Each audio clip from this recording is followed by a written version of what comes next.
Welcome to Whiskey's a Journey. My name is Peter Fastiano. Today, I've got another bottle flight for you. I've got my single malt scotches. This time, I'm doing my 12-year-old single malt scotches that I have in my collection. What I'm going to do is taste through them blindly and then rank them in the order in which I like them. The bottle that comes out on top, I'm going to advance to the next round.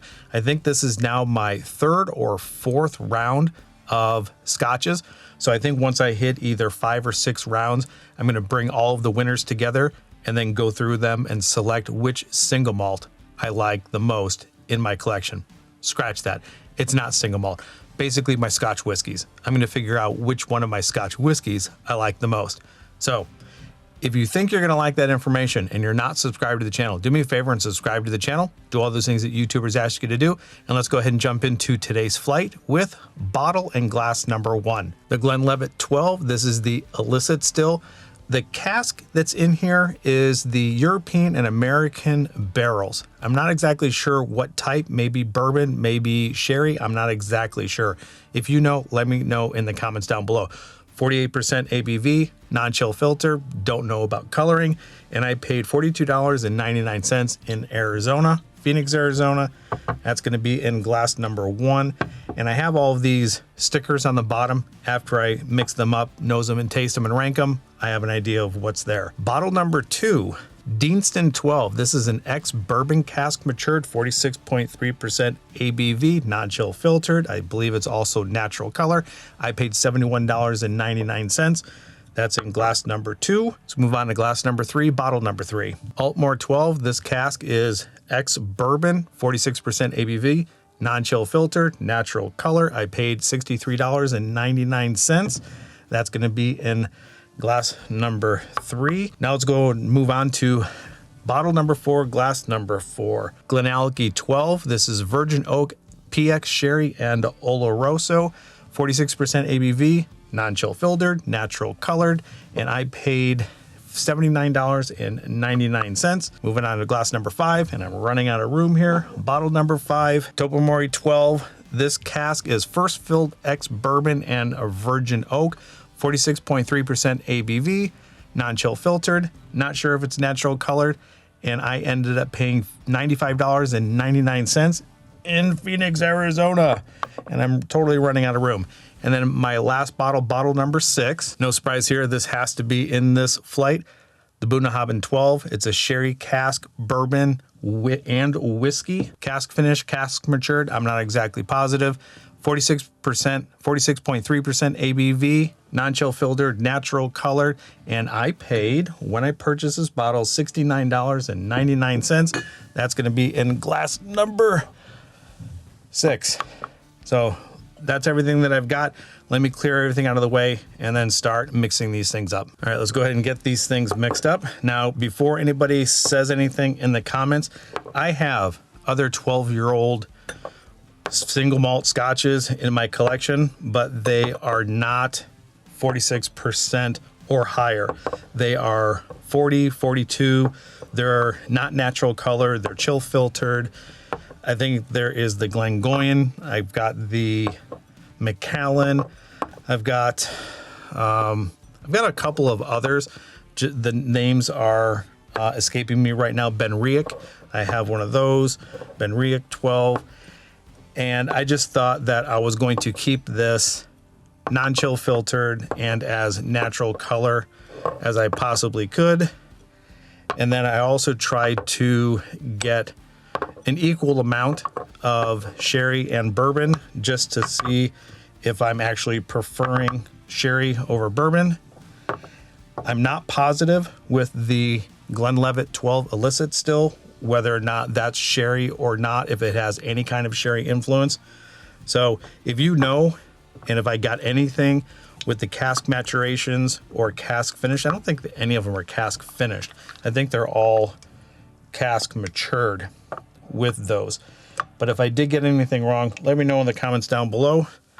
And let's go ahead and get on to this blind. I've got water over here. I don't always show it, but I do rinse in between each tasting. Let's get this one on the nose. I'm going to move from my left to right. All right, smells pretty sweet. I'd say fruit sweet, lighter fruits. Smells like a malt, single malt. It's got a tremendous amount of sweetness. And when I say a tremendous amount of sweetness, I'm definitely looking at very, very ripe fruit, very sweet, ripe fruit. Not a whole lot of spice to mention. Slight amount of citrus. Smells fantastic. Let's go ahead and get it on the palate. Right on the arrival, nice and crisp, a little bit of citrus, definitely that fruit sweetness separate from the citrus. The ABV is really nice. This is going to fall into the category of peaches, apples, all of those really sweet, dark, and a little bit lighter fruits. I'm not committing just yet on whether this is sherry or not. It's very vibrant. It's very crisp on the palate. I like that very much. All right, I might as well just throw the water in here since a lot of people say, rinse your palate in between each sip. So here you go. Okay, glass number 2. Much darker on the nose, almost has more of a plummy or not plums. What is the prune? Almost like plummy prune. It's just darker, not as vibrant as this. Still very, very sweet, extremely malty, no spice, just all fruit sweetness. Let's go ahead and get it on the palate. That's good. It has a pretty viscous mouthfeel compared to glass number 1. A little bit more of a bitter note on the mid palate to the finish, but it's still very good. I like that as well. 2 completely different experiences so far. All right, let's move on to glass number 3. A little bit flatter on the nose compared to the first 2. Get a little bit of fruit and spice in this one. Definitely not as vibrant on the nose, but it's still pretty good. You get malt, get vanilla, but the fruit sweetness is definitely subdued compared to the first 2. Let's go ahead and get it on the palate. All right, maybe a tiny amount of raisin in that one. Not nearly as vibrant as the first 2, but still, again, very, very good. All right, I cut that out, but drinking water and talking and drinking whiskey, sometimes you swallow a little bit wrong, and I just went through a huge coughing session. So let's go ahead and get on to glass number 4. All right, now we're kind of back towards the the fruit sweetness, peaches, a little bit of spice in this one as well, vanilla, caramel, good amounts of malt. Let's go ahead and get it on the palate. All right, that one has a little bit of a muted note, a little bit less bitter than the one that I had prior, but there still is a little bit of a bitterness in there. The fruit sweetness that I'm getting throughout the entire palate is not as sweet, but it certainly is still a fruit sweetness, just not quite as sugary sweet as the others. Again, just like everything else, still very, very good. Let's get another sip of water here, try to clear my throat and try not to cough this time. Sometimes that really does ruin the experience. You swallow the wrong way, you go through a little bit of a cough, and then it almost ruins your palate. I still think my palate's pretty good. I don't think it ruined it, because I don't think a lot of these are very, very high proof. It typically happens when you have something like 120 and higher. You swallow it wrong, and it just lights you up. Smells quite fruity, and more of a dark, rich, sweet fruit again. When I go back the other direction, I think this smells a lot like the other one that had that dark, pruny, figgy note to it. Maybe it was this one. I can't remember. But good amounts of vanilla. This smells very, very rich, almost like it's going to be very viscous like the other one. Let's go ahead and get it on the palate. That was almost exactly what I was getting on the nose, transferred to the palate. There is a good sweetness. It's not as vibrantly and as sweet as the others. Pretty well rounded.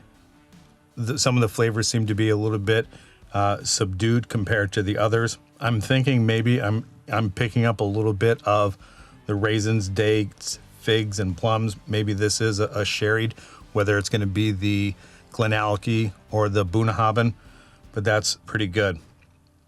There's an all-around soft feeling to that one. I like it quite a bit. Let's go ahead and get to the last glass.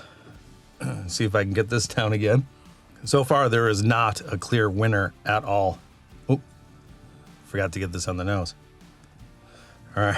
Okay, this one has a huge bouquet aromas coming out of this glass. It's oaky, it's sweet, it's vanilla. This has a very, very distinct nose. And right off the bat, I think my initial impression, this might be the Deanston. For some reason, I just think the Deanston has a really, really strong, potent aroma to it. All right, let's get it on the palate. All right, I'm gonna say so far, I'm liking this one the most. Definitely gonna be a front runner. There's a lot of richness to this. It feels pretty creamy, good amounts of toffee and caramel and vanilla. As much as I'm getting on the nose, it is also blooming or escalating as it's sitting in the mouth. As it travels from the arrival to the mid palate to the finish, it elevates in sweetness and complexity. I'm liking this one quite a bit. I have a huge decision to make with all of these. I'm liking the 12-year-olds that I have in my collection. Front runner right now here, but I'm gonna know a little bit more as I go back the other direction. I'm gonna speed this part up, and then when I come back, hopefully I will have a solidified order, and then I'm gonna guess what's in each one of these glasses. I'll be right back. All right, I am back. I tell you what, this got really difficult really quick. It's amazing how flavors and nosings change when you go back and forth, A, B, B, A, compare all of these. When I went into this before that break, this was the clear winner, but something overtook it as I was going back the other direction. So with my order, I think that'll be the easiest to do first. I'll give you my order, then I'll tell you what I think is in each of the glass, and then we will reveal what's actually in the glasses. So from left to right, this is how I ended up ranking them. This was in my 4th place, 3rd place. This ended up overtaking this glass, so I put this now in 1st. This dropped down to 6th, 5th place, and 2nd place. I had a very difficult time figuring out the differences between these two, why I ended up liking this one a little bit more than this. I still think this is the most vibrant on the nose, but there's a good sweetness in my 1st place glass that I like quite a bit. I'm guessing this is probably end up going to be one of the sherry cask matured. It just comes across, the more that I tasted it, the more that I smelled it, the raisins, dates, figs, and plums. It seemed to develop a lot more from the arrival to the mid palate to the finish than any of the others. I just ended up liking it the most. So here are my guesses. I'm gonna start out on my left. I'm guessing this is the Altmore, followed by the Tobermory, the Bunnahabhain, Illicit Still, Glenallachie, and the Deanston. Now, I already mentioned why I felt that this was my favorite. So let's go ahead and reveal from my 6th place, and we'll just go 6, 5, 4, 3, 2, 1, and see how I did with the guesses. So this is 1, 2, 3, 1, 2, 3, 4, 1, 2, 3. 4th glass in, I thought this was the Illicit Still, and this is not the Illicit Still. This is the Altmore. So Altmore 12, let me write that down. In 5th place was the glass right next to it, and I thought this was Glenallachie, and this is Glenallachie. Yes. So Glenallachie. All right, so Glenallachie. My 4th place was glass number 1, and I guessed that that was the Altmore, and obviously that's not correct. This is the Illicit Still. Okay, so the Glenlivet. And I don't think the Illicit Still is something that they produce all the time. It might be just a limited release, but I still end up seeing this a lot on the shelves at the Total Wine and More in Phoenix. So let me know if you have the illicit still in your area still. So going from 4th to 3rd. So my 3rd place was Tobermory. That's what my guess was, the Tobermory. And it is not. It's Deanston. Deanston? I thought this was the Deanston. All right, well, obviously it's not. So my second glass in is Deanston.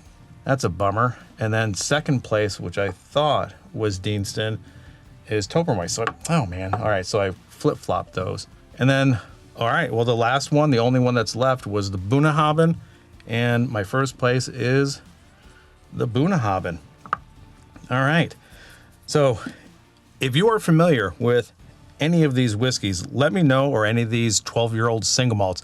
Let me know in the comments down below which one you like the most. So I've got first place a sherry cask and second place a bourbon cask. So there you go. I'm going to throw these into a clear Glencairn, see what they taste like in a blend, and then we'll call it quits. Ethanol. And I don't necessarily know if you do a blend, if you're supposed to let it sit for a while to actually meld the flavors. We're on a time crunch here. This video is long enough as it is. I get some ethanol. There is some sweetness. I get a pepper note that's actually coming out of this now. And I don't know if that ethanol is being mistaken for the pepper or not. Sometimes I have a hard time distinguishing the difference between an ethanol burn and an actual pepper note, a pepper spice. Smells pretty good though. All right, let's get it on the palate. Whoa, that is interesting. It starts out, as soon as it hits the front of your palate, there's a tremendous amount of sweetness, and then it immediately disappears as it hits the mid palate. And then the finish, that sweetness blossoms. There's some oak, good amounts of vanilla. I'm not really necessarily picking up on much of the raisins, dates, figs, and plums, that sherry note. I mean, it's good, but I don't think I would actually drink this over the individual glasses that I have. Just for a goof, if you want to try to do this blend, go ahead and do so. It is good. It's not necessarily spectacular, but is it Tony last name? I always do these blends because I always think of you when I'm getting to the end of these videos and making sure that I do these blends. So shout out to you. Thank you for keeping me on my toes. Some of these blends are good. Some of them are not. This one definitely does not flatten out like some of the other blends. So I'm always happy to do these because you absolutely never know what you're going to get until you actually mix them. And now that I'm sitting here, I would say that that finish is pretty long lasting, medium to long. There is a good amount of rich fruit flavors that are lingering in the mouth. That malt note is definitely lingering around quite a bit as well. Yeah, it actually really is not that bad. I've had, I think, one other blend that was better than this, but other than that, I would rank this blend up there, maybe in my one of my top 5 blends that I've done so far on the channel.